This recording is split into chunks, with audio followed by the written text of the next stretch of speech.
Assalamualaikum warahmatullahi wabarakatuh. Pada kesempatan ini, kita akan mempelajari tentang konstruksi mesin yang ada pada kendaraan. Mesin pada kendaraan digunakan sebagai tenaga penggerak, yang mana tenaga penggerak ini akan diteruskan melalui sistem pemindah tenaga yang nanti akan diteruskan ke roda-roda sehingga kendaraan bisa bergerak.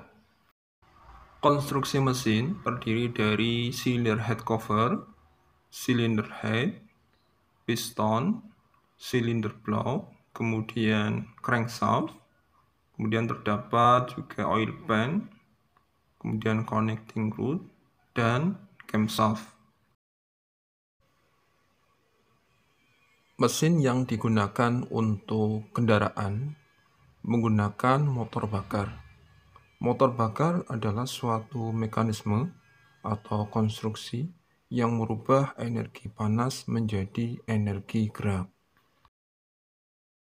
Dilihat dari jenisnya, motor bakar dibagi menjadi dua, yaitu internal combustion dengan external combustion. Motor internal combustion atau motor pembakaran dalam adalah suatu motor bakar di mana proses pembakaran dilakukan di dalam konstruksi mesin itu sendiri, yaitu pada ruang bakar. Yang termasuk pada jenis internal combustion adalah mesin bensin, mesin diesel, kemudian mesin roket, dan mesin jet. Jenis motor bakar yang kedua yaitu external combustion.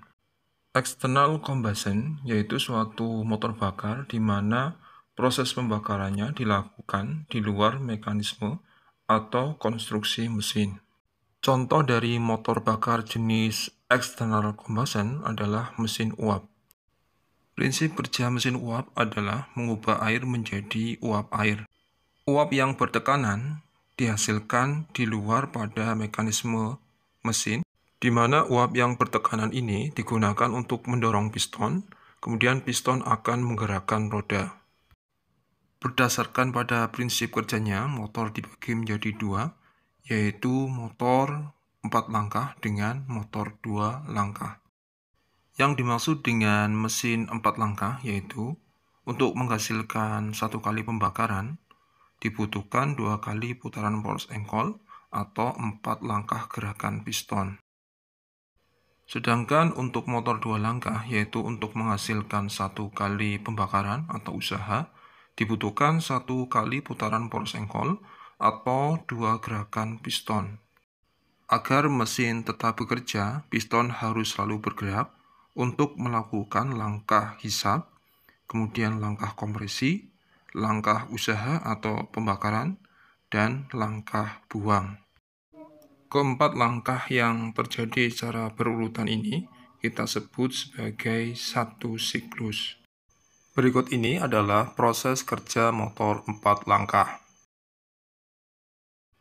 Mekanisme mesin yang terdapat pada motor 4 langkah ini terdapat mekanisme katup, yaitu katup in atau katup masuk dan katup X atau katup buang. Pada saat langkah hisap, piston akan bergerak dari TMA ke TMB, di mana katup hisap akan terbuka, sehingga piston akan menghisap campuran antara bahan bakar dan udara ke ruang bakar. Pada saat langkah kompresi, piston akan bergerak dari TMB ke TMA, di mana katup in dan katup X dalam keadaan tertutup. Campuran udara dan bahan bakar akan dimampatkan yang menyebabkan temperatur pada ruang bakar akan meningkat. Pada saat akhir langkah kompresi, busi akan memercikan bunga api sehingga campuran udara dan bahan bakar akan terbakar. Pada saat langkah usaha, tekanan pembakaran yang dihasilkan karena proses pembakaran akan mendorong torak bergerak dari TMA ke TMB. Langkah keempat yaitu langkah pembuangan, di mana pada saat langkah buang ini, torak bergerak dari TMB ke TMA. Pada saat langkah buang, katup X akan terbuka, sehingga torak akan mendorong gas bekas hasil pembakaran akan keluar melalui saluran buang, kemudian akan dikeluarkan ke udara luar melalui knalpot. Sedangkan pada motor dua langkah, ini tidak memiliki mekanisme katup. Pada motor dua tak, piston juga berfungsi sebagai katup, yaitu untuk membuka dan menutup saluran buang dan saluran masuk.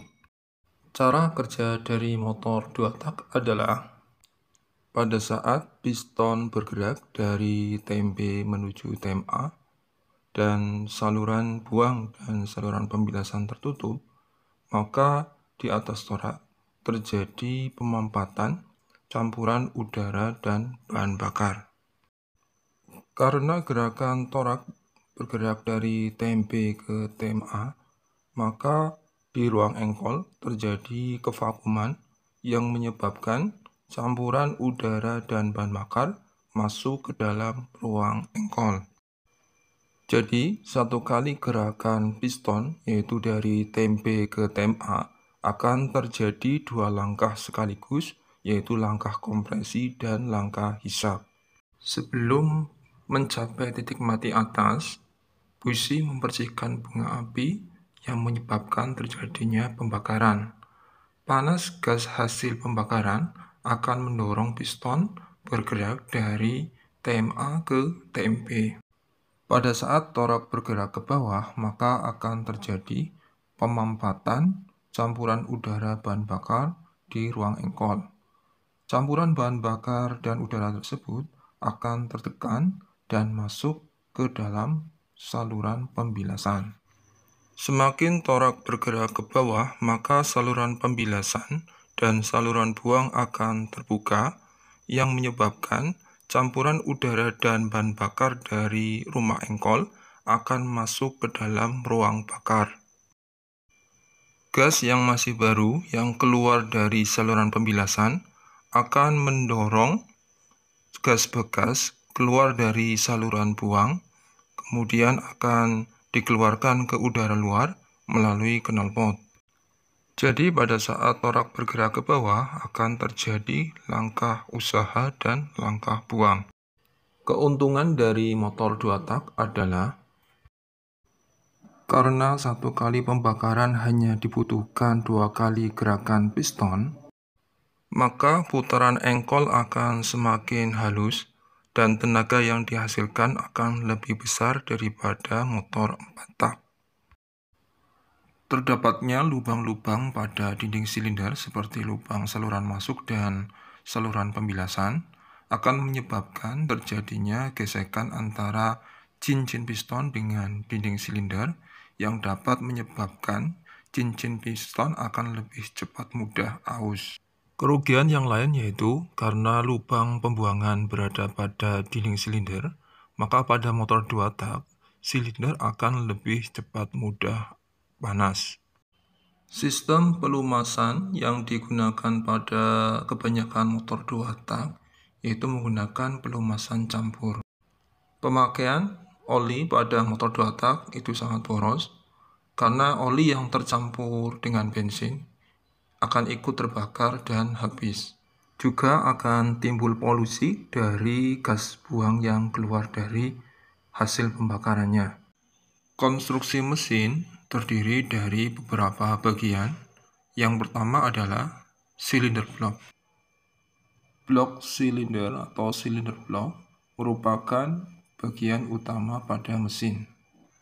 Bentuk dan konstruksi blok silinder tergantung pada beberapa faktor, antara lain jumlah silinder, kemudian susunan silindernya, susunan katup, jenis pendinginannya, letak poros cam, kemudian tempat dudukan motor, serta bahan dan pembuatannya. Pada silinder blok terdapat silinder bor.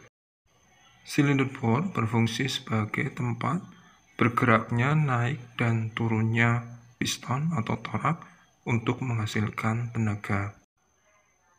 Silinder blok itu harus mendapatkan pendinginan yang baik atau merata.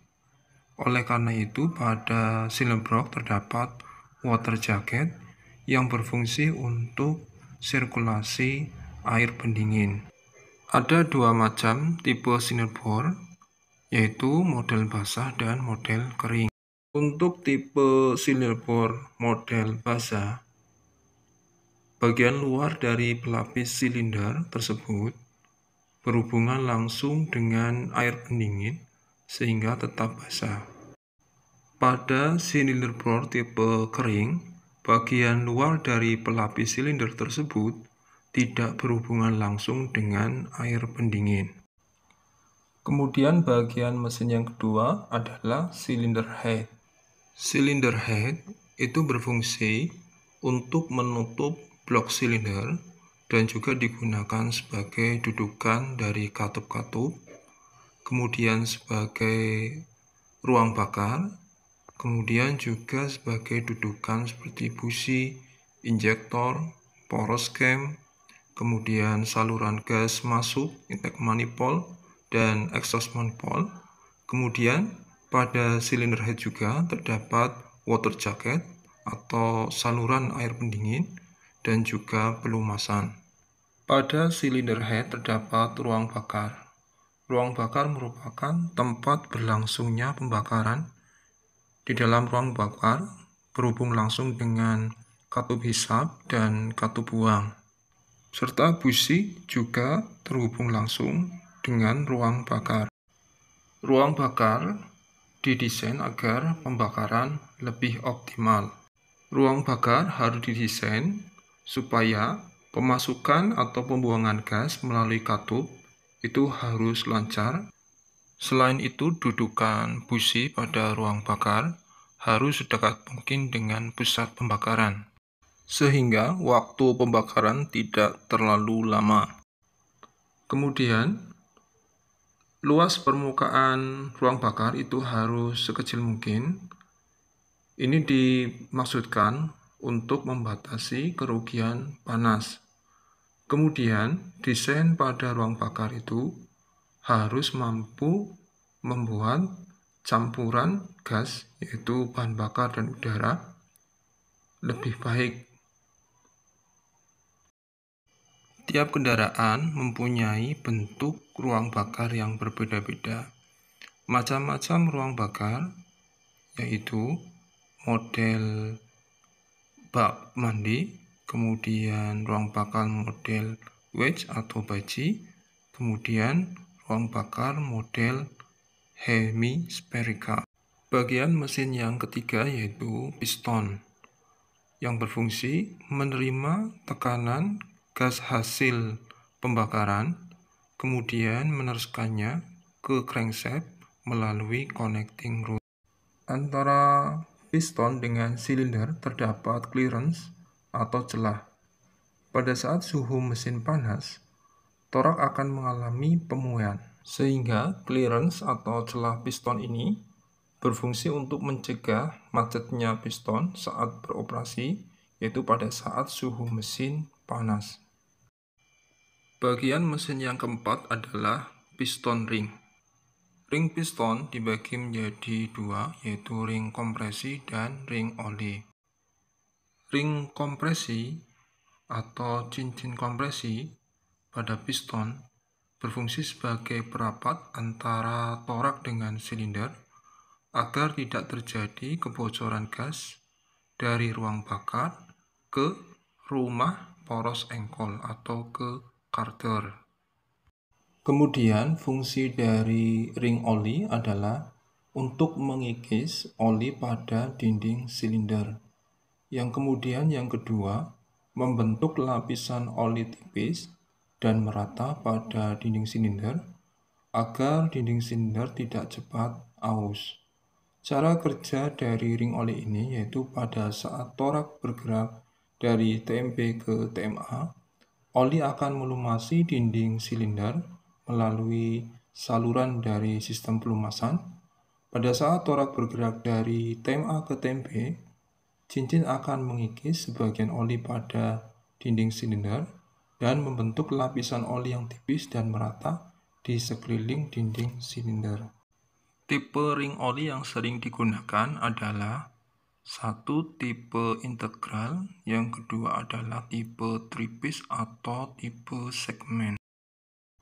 Bagian konstruksi mesin yang kelima adalah crankshaft atau poros engkol.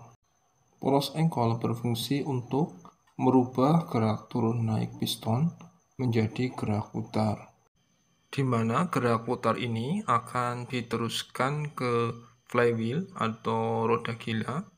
Kemudian dari roda gila akan diteruskan ke sistem pemindah tenaga, yaitu ke transmisi, ke poros propeller, kemudian ke diferensial sampai ke roda.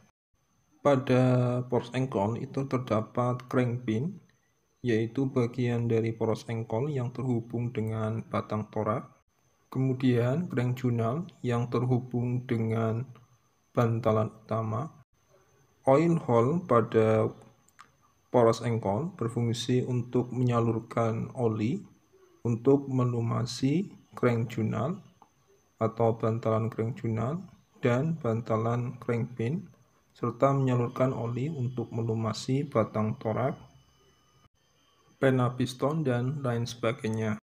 Kemudian pada bagian poros engkol terdapat balance valve, yaitu sebagai penyimbang pada saat poros engkol berputar atau bekerja.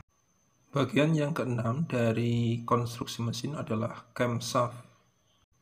Camshaft ini digerakkan oleh poros engkol, yaitu melalui timing gear atau timing chain, atau ada juga yang menggunakan timing belt. Fungsi dari camshaft adalah untuk membuka dan menutup katup sesuai dengan timing yang ditentukan. Fungsi dari camshaft yang lain adalah sebagai penggerak distributor, kemudian pompa oli juga pada pompa bensin model mekanik. Letak dari camshaft ini tiap mesin berbeda-beda. Semakin poros cam ini dekat dengan katup, maka akan semakin ringan bagian-bagian yang menggerakkan katup, sehingga makin tinggi pula kemampuan putaran mesinnya. Bagian dari konstruksi mesin yang ketujuh adalah connecting rod. Connecting rod pada mesin berfungsi untuk menghubungkan piston ke crankshaft atau poros engkol, juga meneruskan tenaga dorong piston ke crankshaft.